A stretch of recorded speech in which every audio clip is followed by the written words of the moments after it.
Bienvenido a nuestro segundo podcast. Yo soy Lars.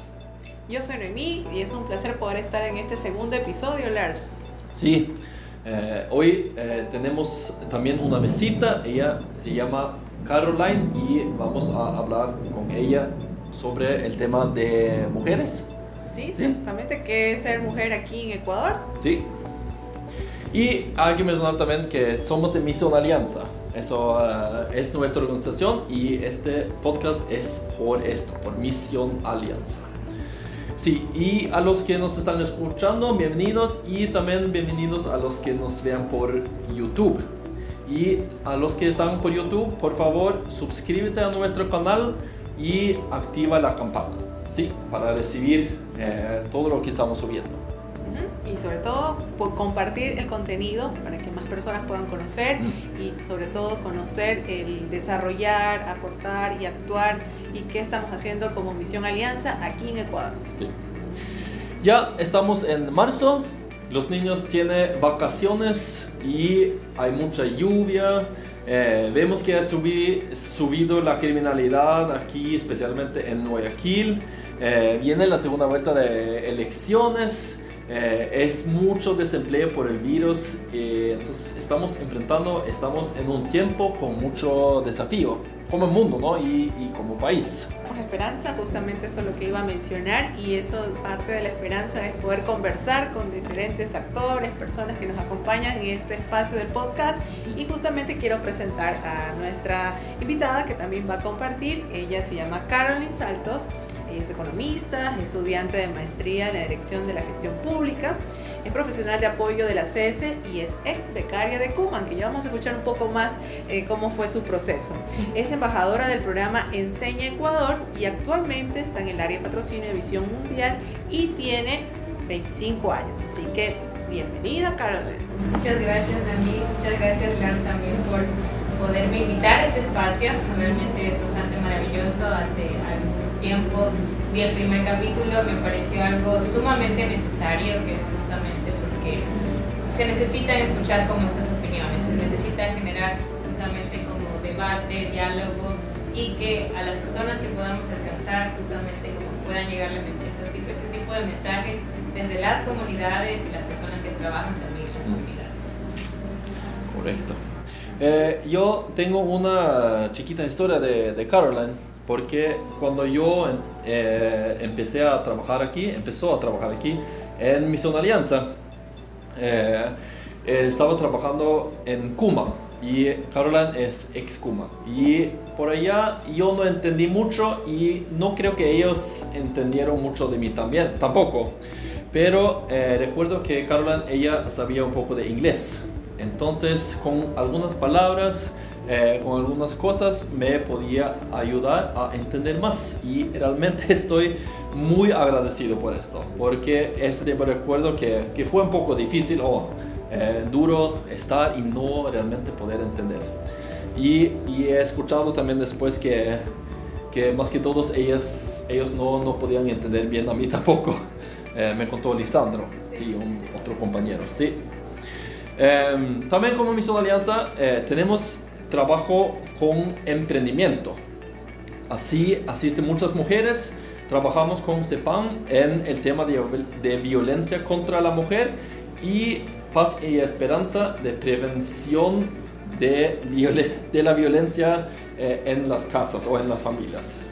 Queremos hacer familias saludables. Son unas cosas que trabajamos en relación al tema de mujer.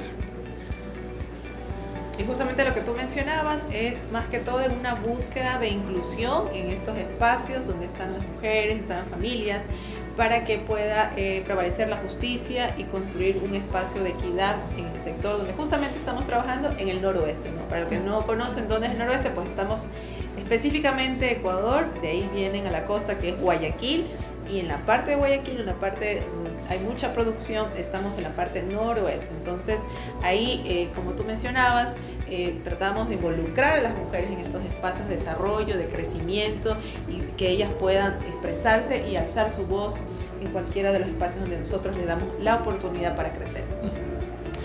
Entonces, Caroline, ¿cómo es ser mujer en Ecuador hoy? Actualmente. Ahora. Sí, actualmente. Sí. Sí. Bueno, yo creo que el ser mujer aquí en Ecuador y como algo creo que rasgos que compartimos con Latinoamérica, y eso es algo sumamente interesante porque realmente si hay algo que nos une es la historia, ¿no? Es justamente como estas cualidades, estos rasgos, estos contextos, estas historias detrás del resurgimiento de derechos, etcétera, ¿no? Que compartimos con nuestros compañeros latinos, latinoamericanos, etcétera. ¿Cómo es ser mujer en Ecuador? Realmente ha sido un proceso desde que yo veo en retrospectiva que es bastante interesante, ¿no? Actualmente, desde quizás de los compañeros que ahora yo tengo, algunos programas en los que puedo aportar, en los que he venido aportando, realmente se ve un mayor liderazgo que se ha venido abriendo camino de las mujeres, en espacios de liderazgo, en espacios justamente de aperturar el diálogo a temas en donde es necesario repensar el liderazgo, repensar el trabajo, repensar las condiciones, repensar la configuración de la familia. Entonces es sumamente interesante que el Ecuador de alguna manera a través de mujeres y a través de organizaciones se van justamente como posicionando estos diálogos.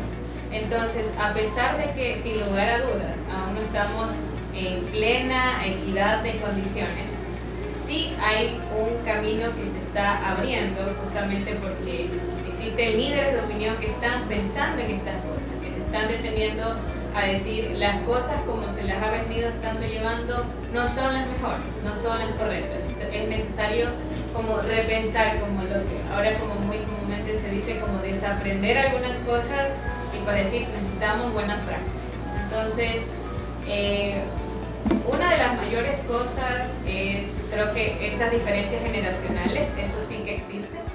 En el Ecuador es algo que está muy marcado, como decía, se ha venido abriendo como este fenómeno de aperturar estos diálogos, pero también hay muchos rezagos justamente en las comunidades de marginalidad, en las familias rurales, en donde hay una configuración familiar, en donde mamá, papá y hay varios hijos, y allí es justamente donde están sucediendo estas marcadas diferencias que tienen que ver no solo con cómo desde la familia se ve a los miembros, ¿no? Entonces, al papá como productor, quizás hablando en un contexto rural, como alguien que hace una jornada en el campo, y a la mamá como que se queda en casa, ¿no? Pero quizás no está direccionado en mirarlo como el castigo que la mujer tiene por estar en casa, sino es porque justamente es la necesidad que tiene. Pero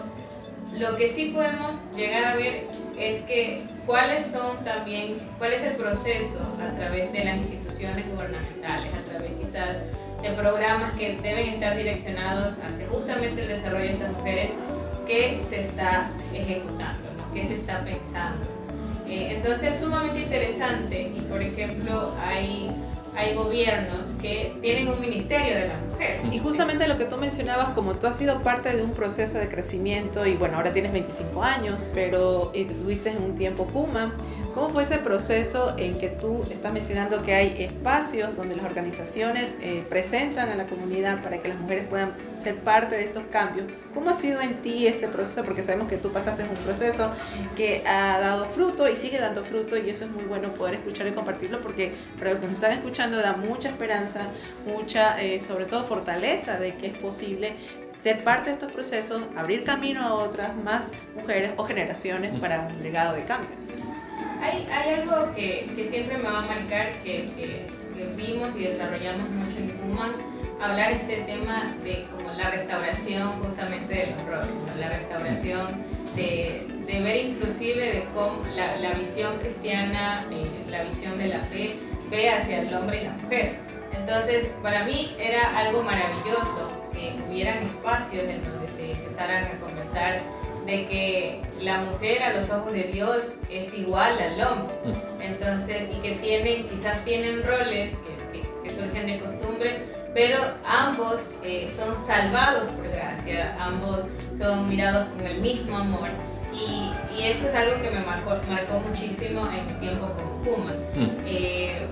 En Cuman éramos hombres y mujeres, trataban como de ir un poquito como igual hombres, igual mujeres, pero desde allí, de alguna manera, me pude dar cuenta y pude justamente como convivir de alguna manera también con chicos que tenían una configuración diferente porque justamente tenían una visión cristiana de la humanidad, tenían una visión cristiana del hombre y la mujer. Y no solamente era un tema de caballerosidad, sino porque como Dios te mira, yo te miro. Entonces era algo sumamente importante para mí poder convivir con varones y convivir con mujeres, con mis compañeras y compañeros Cuman, que entiendan esto y que entiendan a partes iguales. O sea, nunca sentirse de que soy menos, porque el Señor no me ve así. Y de la misma manera los varones no sentirse más ni ver menos, porque el Señor no nos ve así. Entonces, eso fue como una de las mayores como marcas de vida que me llevaron como a las siguientes relaciones interpersonales en la universidad, en los trabajos que tenía. Y era bastante bueno porque en la universidad las cosas son muy distintas, ¿no? Se daban cuenta, y cuando conversábamos con mis compañeros de la universidad, ellos siempre decían, Caroline es diferente, ¿no? No solamente por un tema de su fe, sino porque cuando habla con nosotros, seamos lo que sean, ¿no? Quizás los compañeros que quizás tenían como mayor liderazgo, quizás como aquellos que quizás, bueno, faltaban un poquito más, siempre nos trataba con respeto. Y eso es algo que eso nos enseñó en la convivencia en Cuman, y eso me ha enseñado para toda la vida. El tema del respeto, la consideración, de la dignidad, ver de alguna manera la dignidad que el Señor puso en cada uno de nosotros, es algo que yo no puedo cuestionar. Tengo que tratar con respeto a todos, indiferente del género, indiferente del sexo, indiferente de la función social. Entonces, son estos cambios en las costumbres que ha creado como una cultura para yo aplicar a través de todas las cosas que he venido haciendo. Y creo que también, como dice en el campo o antes, que estamos en una manera atrapados, ¿no? en nuestros roles, que por ejemplo es pesado irse a trabajar en la tierra todo el día. Entonces es natural que el más fuerte hace eso, ¿no? Entonces hemos sido atrapados por esto y los hombres han ido a la guerra, los hombres han hecho estas cosas y eso también ha formado los roles tradicionales que estamos un poco, estamos un tiempo, ¿no? Rompiendo y vemos que ahora no, la mayoría de los hombres no están trabajando duro en la tierra 12 horas, ¿no? Entonces ya podemos participar en el trabajo los dos. Y eso es difícil, cómo manejarse en el trabajo junto a hombres y mujeres no es siempre es fácil, ¿no? Entonces creo que eso también se llama un poco conflictos. Y justo de los conflictos que tú mencionabas, también está el rol, en este caso tú mencionabas de ser parte de una comunidad donde había espacios de diálogo y te ayudaba ese espacio de diálogo para también replicarlo en la universidad, pero también viene el caso de Lars, en este caso Lars es papá, sí, y tiene una nena, entonces cómo también puedes contarnos un poco ahí tu rol y cómo en este caso ella la figura contó ya de ser parte con hombres y mujeres y quizás teníamos otro background, otra capacitación, pero ya nos ayudó mucho para poder entender que todos somos iguales ante Dios. Sí, realmente tengo dos hijas, una que tiene 14, que está por cumplir 15 y una que tiene 10 años. Entonces, sí, es maravilloso ser papá y también es difícil. Y sí, trato de no empujar, no encontrar el trabajo, pero darles herramientas para que puedan funcionar en esta vida. Algo que estamos tratando, y mi esposa también y yo, es enseñarles a ser buenos para leer, por ejemplo. Porque si sabes leer, también tu horizonte está más abierto. Y estamos en este privilegio que hablan 3 diferentes lenguajes, inglés, noruego y español. Entonces, sí, eso es muy bueno y también es una preocupación, ¿no?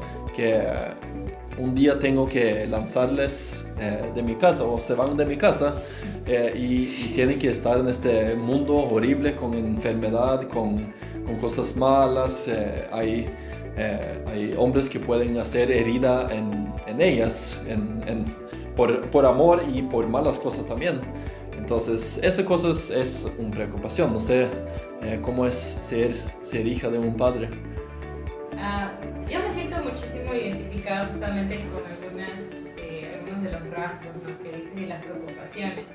Bueno, en primer lugar, como hija, a mí siempre me decían que si una hija no tiene el amor de su padre, crece inseguro, ¿no? Y yo me creí eso, ¿no? Bueno, en mi familia las cosas no han sido de color rosa, pero doy gracias a Dios de que aún, a pesar de muchas cosas, nos mantenemos como familia, cuidándonos entre todos.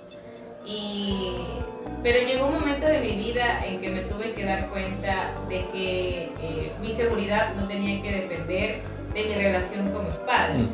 Entonces yo creo que esa es una de las mayores como independencias que una mujer tiene que hacerse camino, ¿no? Y claro, Dios mediante, a través de organizaciones y de programas, da las herramientas para que las mujeres se puedan independizar, no puedan tener esta libertad, pero también de que la seguridad pueda, y creo que es una de las mayores cosas que cuando cuesta se valora mucho más. Entonces creo que si hay bondad de alguna manera en las luchas que existen, en las luchas que tenemos las mujeres y los varones día con día, es que eso se valora mucho más, eso tiene mucho más valor y de alguna manera también se convierte como en algo elemental que necesitamos como replicar en todos, ¿no? Y siempre me voy a acordar también de que yo cuando estaba en este programa de Enseña Ecuador, tuve que dejar Guayaquil, yo soy de Guayaquil, tuve que dejar Guayaquil para viajar a Pichincha y tenía el desafío de vivir 2 años fuera de Guayaquil, ¿no? Entonces, como era... ¿Y sola? Eran como 8 o 9 horas de viaje, entonces no se configuraba de que semanalmente iba a viajar, porque aunque lo probamos así fue muy difícil. Me acuerdo también de que la primera vez que viajamos para ir a dejar todas mis cosas, mi papá lloró muchísimo, ¿no? Mi mamá siempre fue como se colocaba más en una postura de que le entristecía que pudiera irme, pero también ella se sentía como orgullosa y siempre me decía, tienes que tratar de hacer las mejores cosas y las mejores cosas posibles que puedas. Entonces, y mi papá, aunque yo iba y venía a través de todos estos años, siempre fue interesante que cada vez que yo me venía, él lloraba, ¿no? Porque justamente sentía de alguna manera de que algo me podía pasar. Y pues algo que creo que también tuvo que ver, y a través de la línea de lo que te estoy contando un poco, es que, bueno, hace como unos 2-3 años nosotros perdimos a mi hermano. Yo soy la hermana mayor, de ahí venía justamente mi hermano y tengo una hermana pequeña. Entonces, como éramos primero los dos, o sea, siempre como en la familia, como éramos 4, mi hermano era el que tenía que hacer las cosas pesadas, ¿no? Era el que tenía que ayudar a papá a arreglar mi carro, a cerrar la compuerta, etc., ¿no? Y yo era justamente la que tenía que estar en casa, ¿no? Cuando mi hermano ya no estuvo con nosotros, yo era la mayor, aunque no era tan mayor todavía, en realidad tenía creo que 23, 22 años, realmente estaba muy chiquita, todavía yo me siento muy pequeña. Y tenía a mi hermana, ¿no? Entonces, de allí para acá, yo he tenido de alguna manera también como que asumir que la ayuda en casa, no importa los trabajos que sea, también los tengo que asumir yo.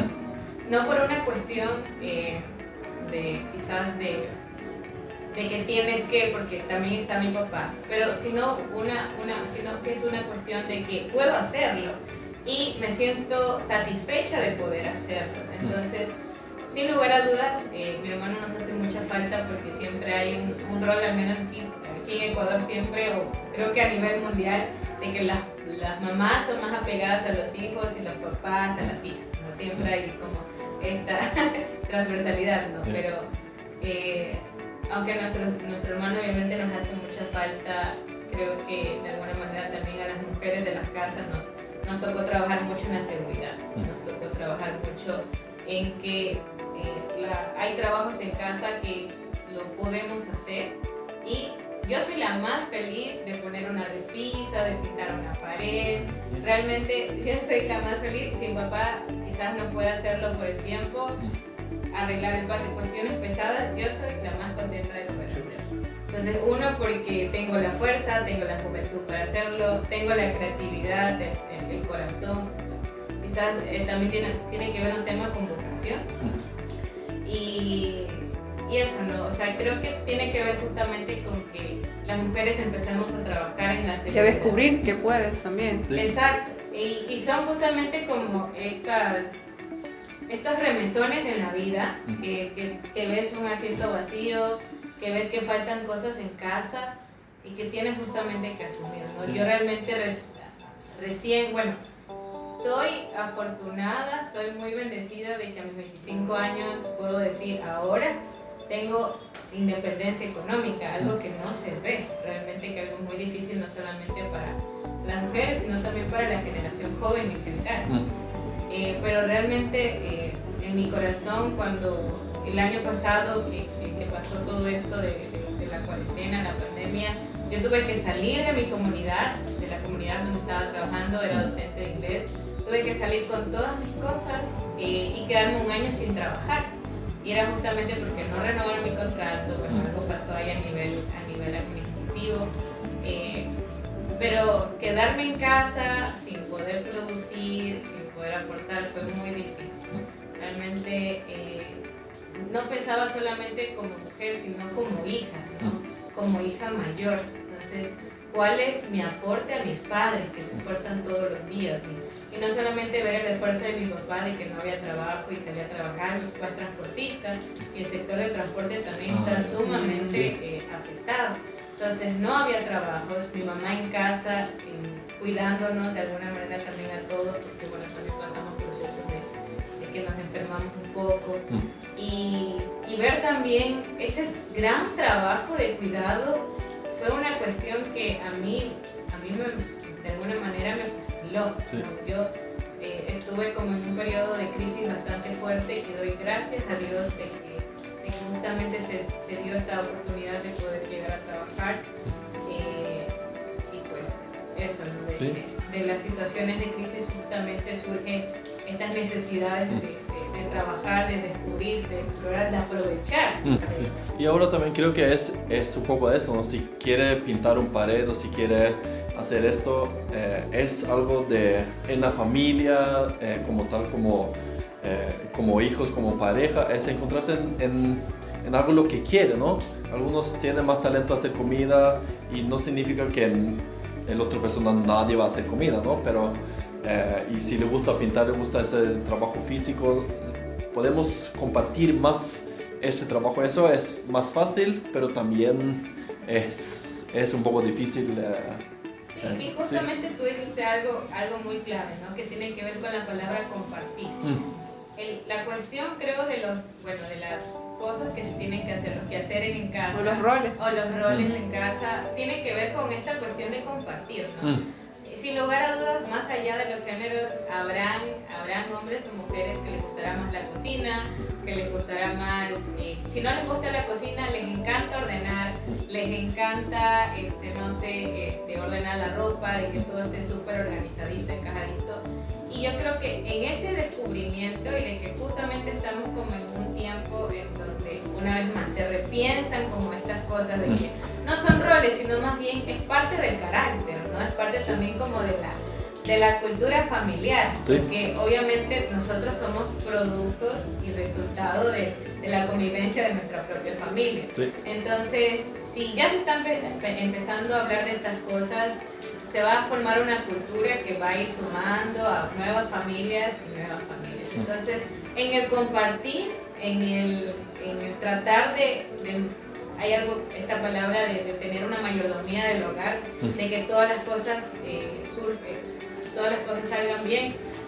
Cada quien va a ir justamente, va a ir dirigido a lo que más le gusta, no solamente en casa, en el trabajo y pues en todos los espacios, ¿no? Sí. Y justo lo que mencionabas, quizás te ha pasado, o alguien que está escuchando o está viendo le ha pasado, hay un momento en cuando por ser mujer nos hemos sentido quizás descalificadas, no valoradas o no quizás tomada en cuenta. No sé si en estas etapas de tu vida que tú has mencionado, tanto cuando te tocó ir, regresar por la pandemia y asumir roles cuando quizás tu hermano ya no estaba, ¿has vivido una etapa en donde te has sentido descalificada o que darnos un poco? Hay quizás dos momentos en donde como ahí justamente me sentí... ¿Y cómo lo superaste para que también puedas contarnos? En un primer momento, cuando justamente estaba trabajando, yo trabajaba en una escuela rural, ¿no? En un colegio rural de allá de Pichincha. Y pues bueno, uno de los líderes institucionales, realmente nosotros reflexionábamos, éramos un grupo más de mujeres que de varones. Pero había ciertas actitudes de él que no eran como tan evidentes, pero que sí nos dábamos cuenta si nos colocábamos a observar, ¿no? Era cuando una de nosotras, que éramos como unas 4 personas que hablábamos mucho más y éramos como las mujeres, que tratábamos como de ser todólogas, ¿no? Porque en estas escuelas, las escuelas públicas, generalmente a los docentes les toca ser todólogos, ¿no? Porque realmente quizás la planta es escasa, pero hay muchas cosas que hacer. Entonces, lo que sucedía era que cuando nosotros hablábamos, había menos aprobación que cuando un docente, bueno, hablaba o proponía. Entonces siempre se cuestionaba mucho más. Y nosotros, bueno, entre mi compañera, justamente yo tuve una compañera también con quien convivía, nos colocábamos a observarnos y a contarnos algunas veces. Y nos dimos cuenta justamente de esta estadística. Entonces, nosotros a través como de la convivencia, a través como de hablar como de broma y así, nosotros tratábamos de hacerle dar cuenta a este líder de lo que estaba sucediendo y que quizás él no era consciente. Porque eso sucede mucho, que es una cuestión de que es como una configuración automática que quizás no tiene que ver, porque eres mujer no te escucho, sino tiene que ver también como la validez y las tradiciones de que muchos líderes han sido varones y hay menos líderes mujeres. Entonces, hay algo que sucede, quizás no lo puedo explicar, pero sería muy bueno como pensar justamente en esto. Y nosotros en broma nos reíamos, pero no nos va a decir que no, le decíamos. O sea, un poco trabajaban para que él pueda darse cuenta. Sí, y no quizás ponernos quizás en una postura de... obviamente estábamos indignados desde nuestra indignación, trabajábamos, pero no con la indignación, sino, o sea, desde la indignación, como tratar de trabajar en estas propuestas, no sé, psicológicas tal vez, colocar ahí, a aprovechar las habilidades sociales y establecer una mejor relación con el director, ¿no? Inclusive, el punto 2 era que también argumentábamos también como la factibilidad de las cosas, ¿no? Mire, aparte solo de proponer decíamos, ¿no?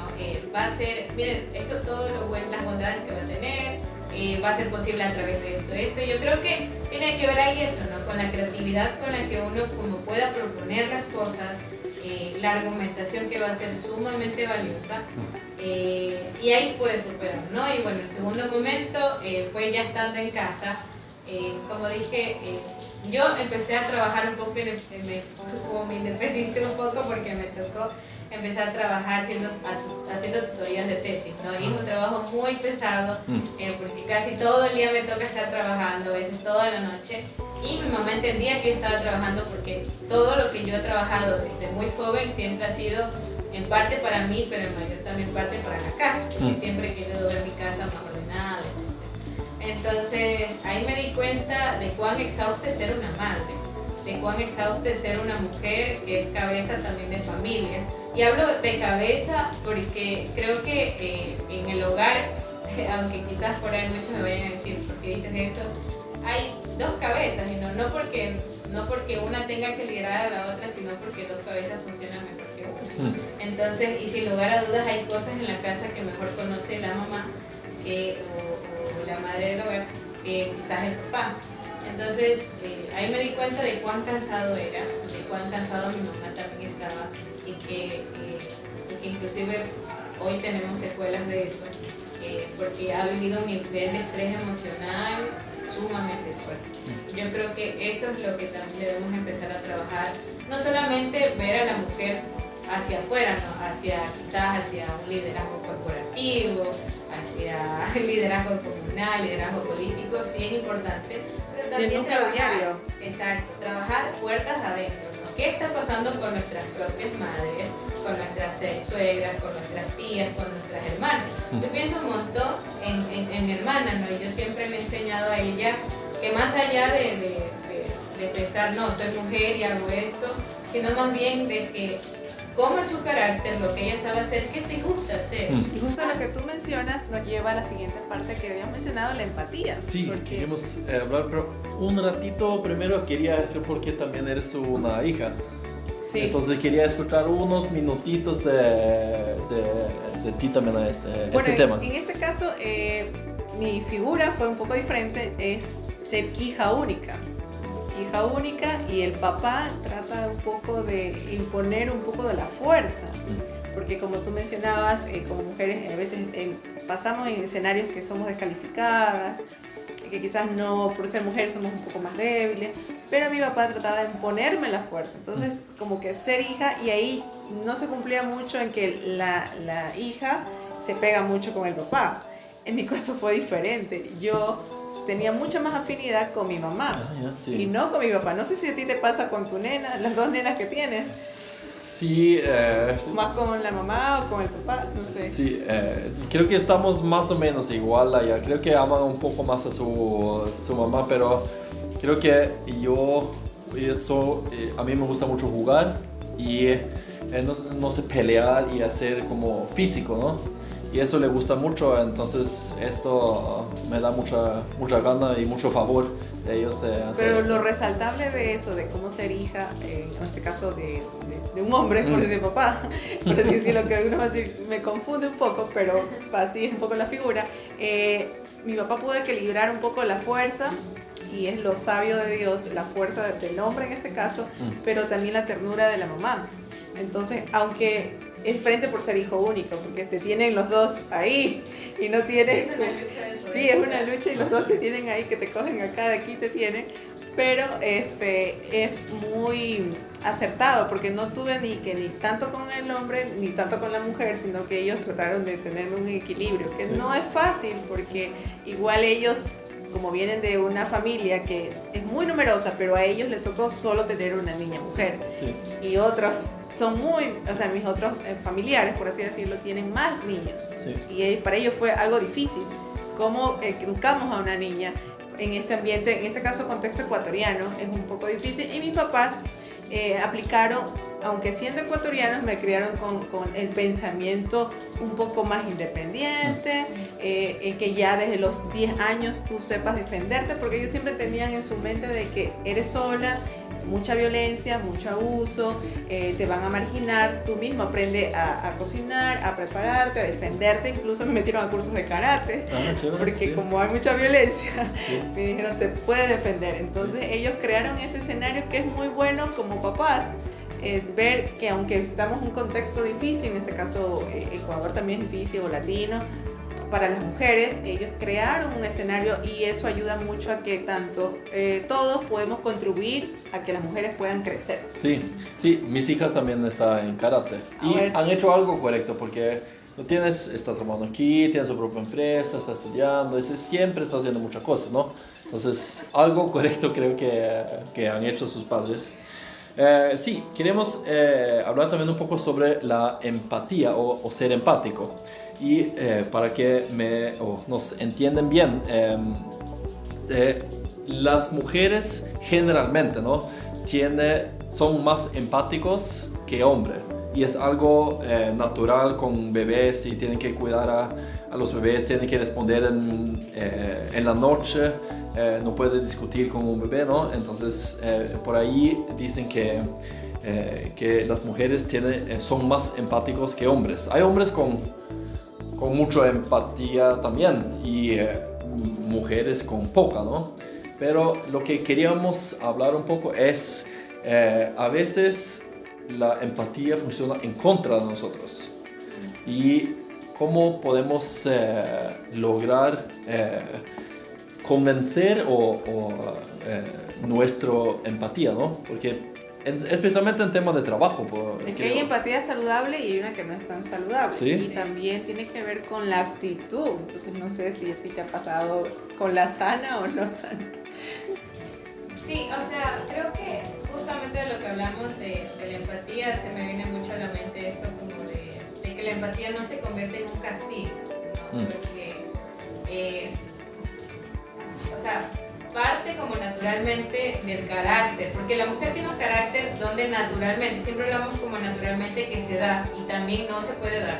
Naturalmente la mujer cuida, ¿no? Y justamente viene esto de la empatía, ¿no? O sea, como me he acostumbrado desde pequeña y tiene también mucho que ver con los juegos que tiene, que juega, que tiene un bebecito, que lo cuida, que está llorando, que tengo que atenderlo, ¿no? De que si la mamita termina, vaya mi hijita a lavar los platos, entonces vaya ayuda, entonces siempre surge como, también estamos hablando de este tema de costumbres, este tema del carácter, pero yo lo he vivido al menos en que he tenido de alguna manera, he tenido mucho que trabajar en mi carácter, ¿no? Porque no lo había pensado quizás que las mujeres son como naturalmente más empáticas, pero sí me ha pasado que en los puestos de trabajo que he tenido, generalmente soy la última en salir de trabajar porque quiero que todo esté en orden, porque estoy pensando que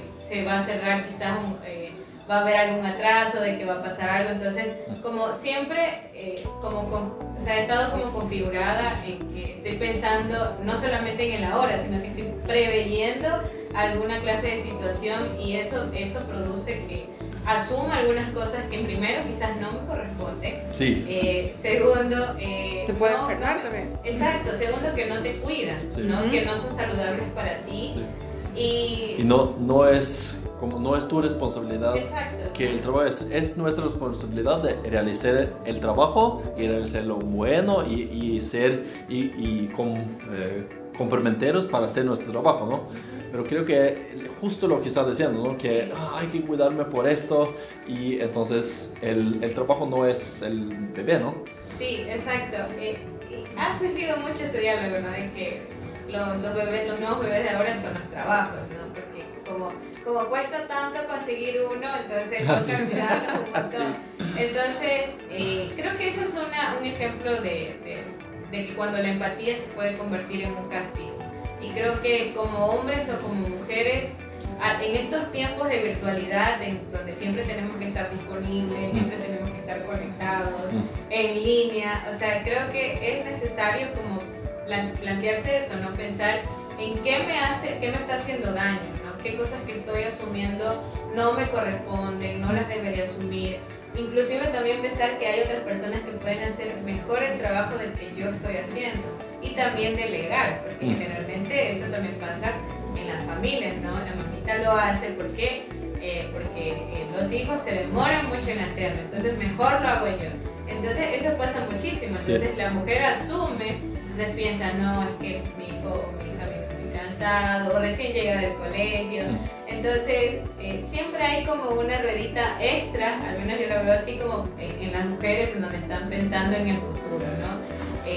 ¿Cómo marcas una línea allí de la empatía y cómo también el servicio? Ahora, ya que vemos un poco más el rol de que como que mujeres un poco más empáticas, que decía Lars, pero ¿cómo ha sido en este caso tu marcar una línea, tanto cuando has realizado el servicio en tu comunidad, porque sé que también sirves en una iglesia, y como también, aunque hay escenarios muy difíciles de dolor, angustia, tristeza, ¿cómo? ¿Eres muy empática? ¿Te consideras como una persona muy empática? Sí, me considero una persona muy empática. Sí. Y siempre me negaba y me decía que era la menos paciente del mundo, pero en realidad soy muy paciente, porque y entiendo que hay cosas que le cuestan muchísimo más a la gente, ¿no? Y también en esta línea quizás de, por ejemplo, de la marca generacional, en donde hay personas que quizás no aprendieron a ser empáticas, que no aprendieron a ser serviciales, antes de alguna manera emitir un juicio, o bueno, siempre uno está emitiendo juicios en su cabeza, pero también está en el expresarlo y cómo expresarlo.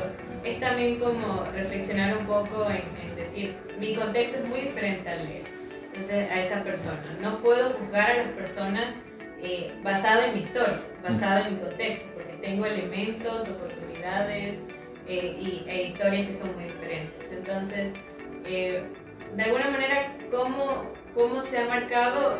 Creo que claramente es una, la providencia del Señor de estos espacios, porque siempre me he dicho de que de alguna manera todo lo que he podido como experimentar, vivir, enrolarme, porque siempre desde pequeña fui mucho de que quiero hacer esto, quiero hacer lo otro, pero también se trata de hacer las cosas correctas, ¿no? Puedes hacer un montón de cosas, pero también cuáles son las que agregan significancia a tu vida.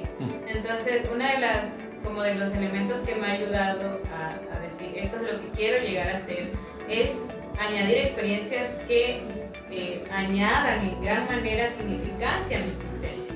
Entonces, el cómo, como mujer, como hija del Señor, como hija de una familia que también tiene un gran corazón, cómo a través de todos esos elementos que suman el carácter que tengo, que suman mi naturaleza, cómo puedo también entregar y también como traspasar algo de significancia de mi vida a la vida de los demás.